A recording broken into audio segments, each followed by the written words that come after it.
سفارش کے سلسلے میں خصوصی سفارش آپ کی اپنی امت کے لیے ہوگی، اور ایک آپ کی خصوصیت یہ بھی ہے کہ ہر نبی کو اللہ تعالیٰ نے ایک ایسا موقع دیا جو مانگنا ہے اور مانگو دیں گے۔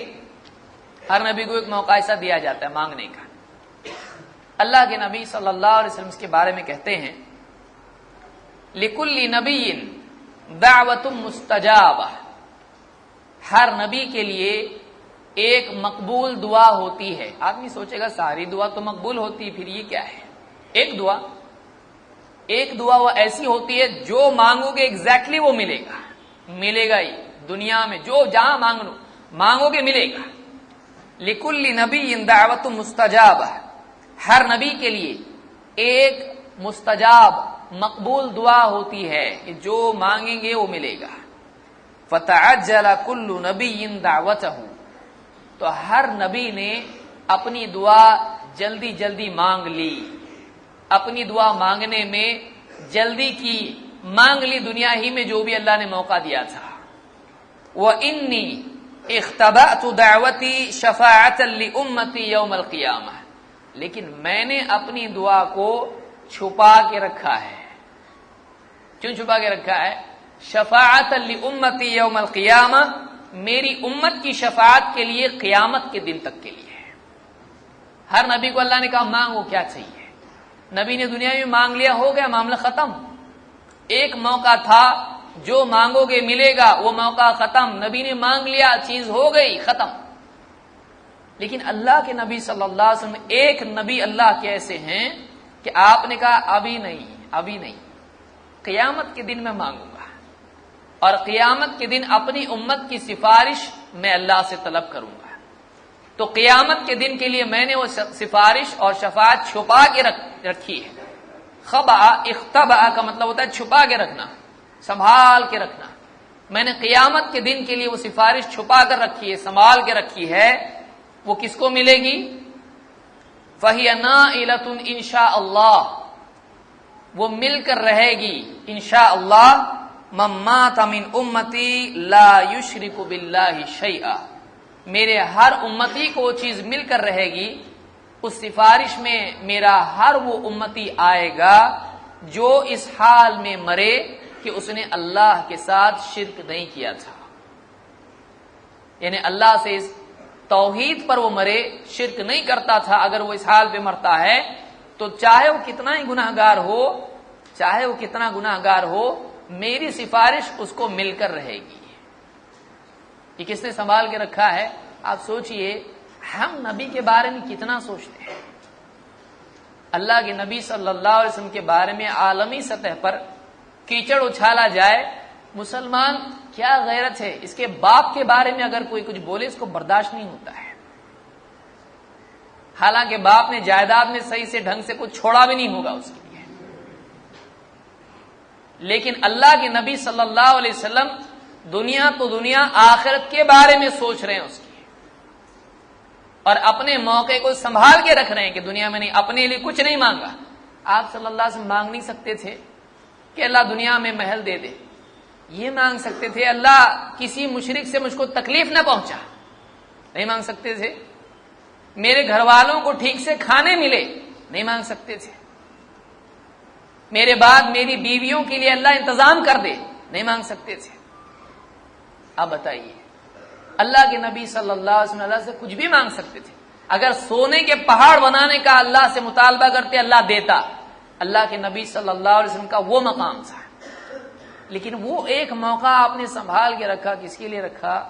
اپنی امت کے لیے۔ عجیب بات ہے کہ امت کی سفارش کے لیے وہ موقع اللہ کے نبی صلی اللہ علیہ وسلم نے قیامت کے دن کے لیے سنبھال کے رکھا۔ آج دنیا میں مسلمان اللہ کے نبی صلی اللہ علیہ وسلم کے بارے میں کتنا سوچتا ہے؟ دن میں کتنے دن ایسے جاتے ہیں کہ آپ صلی اللہ علیہ وسلم کا نام، آپ کی تعلیمات، آپ کی شریعت عالم میں عام ہو جائے، لوگوں کو معلوم پڑے کہ اللہ کے نبی صلی اللہ علیہ وسلم ٹیررسٹ نہیں تھے، جھوٹے نہیں تھے، نعوذ باللہ، آپ ایک سچے نبی تھے، ایک اچھے انسان تھے، ایک امن کا پیغام لے کر آنے والے تھے۔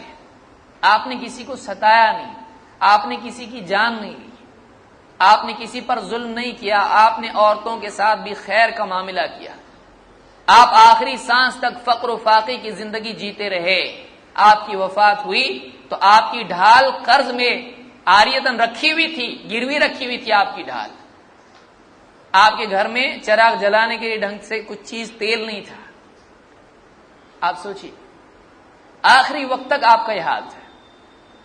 آج مسلمان اپنے بارے میں اتنا مگن ہے، موٹر، گاڑی، بنگلہ،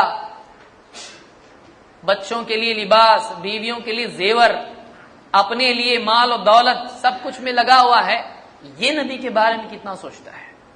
اللہ کے نبی صلی اللہ علیہ وسلم اس کے بارے میں سوچ رہے ہیں، آخرت کے بارے میں سوچ رہے ہیں کہ میں نے اپنی امت کے لیے وہ ایک موقع دعا کا سنبھال کے رکھا ہے، اور قیامت کے دن میری امت میں سے ہر وہ شخص جو اللہ کے ساتھ شرک نہیں کرتا تھا، میری اس سفارش کا فائدہ اس کو ہوگا۔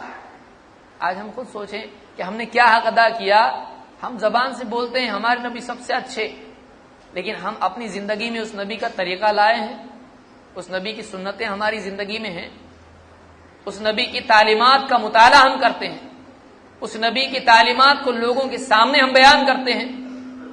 کیا زندگی ہماری؟ اللہ تعالی ہم سب کو ہدایت عطا فرمائے۔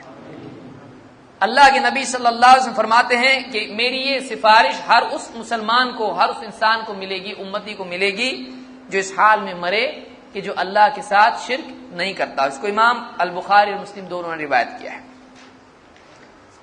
مسلم کے الفاظ ہیں، آپ فرماتے ہیں لِكُلِّ نَبِيٍّ دَعْوَةٌ مُسْتَجَابَةٌ، ہر نبی کے لیے ایک مقبول دعا ہوتی ہے، يَدْعُو بِهَا فَيُسْتَجَابُ لَهُ فَيُؤْتَاهَا، کہ وہ اس کی دعا کرتا ہے، اس کی دعا قبول ہوتی ہے اور جو مانگا تھا وہ مل جاتا ہے۔ تو اللہ کے نبی صلی اللہ علیہ وسلم نے وہ دعا اپنے لیے کہاں رکھی؟ آخرت کے لیے رکھی۔ یہ خصوصیت ہے آپ کی جو دوسرے نبیوں کی بات نہیں، یہ صرف آپ کا معاملہ ہے کہ آپ نے اپنی دعا آخرت کے لیے رکھی ہے۔ اور آگے آئیے، اللہ کے رسول صلی اللہ علیہ وسلم فرماتے ہیں آتی باب الجنہ، آتی باب الجنہ، میں جنت کے دروازے پر آؤں گا قیامت کے دن۔ آتی باب الجنت یوم القیامہ، قیامت کے دن میں جنت کے دروازے پر پہنچوں گا۔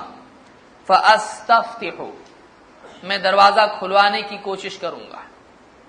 فیقول الخازن من انت، خازن جو جنت کا داروغہ ہوگا وہ دروازے پر متعین ہوگا، چوکیدار اس پر ہوگا اللہ کی طرف سے طے، وہ دو لفظ میں سوال پوچھے گا اور اللہ کے نبی صلی اللہ علیہ وسلم ایک لفظ میں جواب دیں گے۔ وہ کیا پوچھے گا؟ من انت،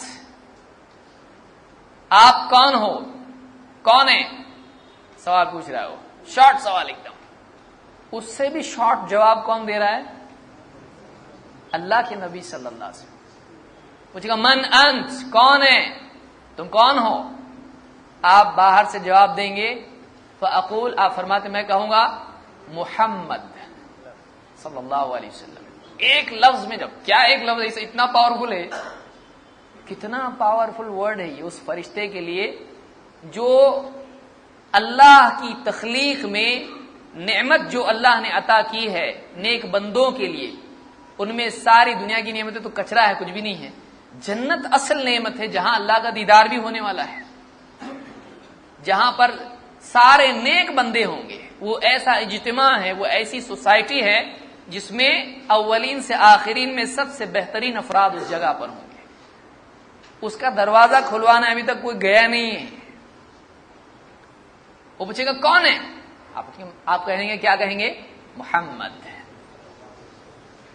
فیقول بک امرت، وہ جواب کیا دے گا اندر سے؟ آپ ہی کا حکم مجھ کو ہوا ہے۔ لا افتح لاحد قبلک، آپ سے پہلے کسی کے لیے میں دروازہ کھول نہیں سکتا۔ یہ دروازہ آپ ہی کے بارے میں کہا گیا، یہ نام سنے گا تو دروازہ کھولنا، دوسرا کوئی بھی نام ہو، کوئی بھی آئے، کسی کے لیے دروازہ تو کھول سکتا ہے؟ نہیں کھول سکتا ہے۔ وہ فرشتہ خود کہے گا ہاں آپ ہی کا حکم ہے، میرے کو آپ کے لیے دروازہ کھولنا ہے، آپ سے پہلے کسی کے لیے کھولنے کا حکم ہی نہیں ہے مجھ کو۔ آپ بتائیے کتنے لوگ ہیں کتنے انبیاء ہیں، کتنے رسول ہیں، لیکن ایک نام ہے جس کے لیے دروازہ کھلے گا۔ جنت کا دروازہ کھلوانے کے لیے ایک شخصیت، ایک نام ہے، وہ کیا ہے؟ محمد رسول اللہ صلی اللہ علیہ وسلم۔ اس کو امام مسلم نے روایت کیا ہے۔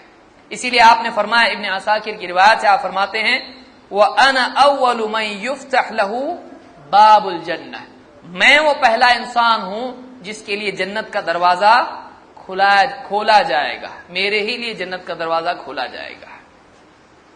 اس لیے وہ لوگ جو نبی صلی اللہ علیہ وسلم کی بجائے اور ذریعوں سے دروازہ کھلوانا چاہتے ہیں، وہ سوچ لیں گے اللہ کے نبی صلی اللہ علیہ وسلم کے سوا کسی اور کے لیے دروازہ جنت کا کھلے گا؟ کسی کے لیے کھلے گا۔ اللہ تعالی ہر انسان کے دل کے دروازے کھول دے اور محمد رسول اللہ صلی اللہ علیہ وسلم کا ایمان اور آپ کی اتباع کا شوق اور بدعت سے نفرت ہر دل میں داخل فرما دے۔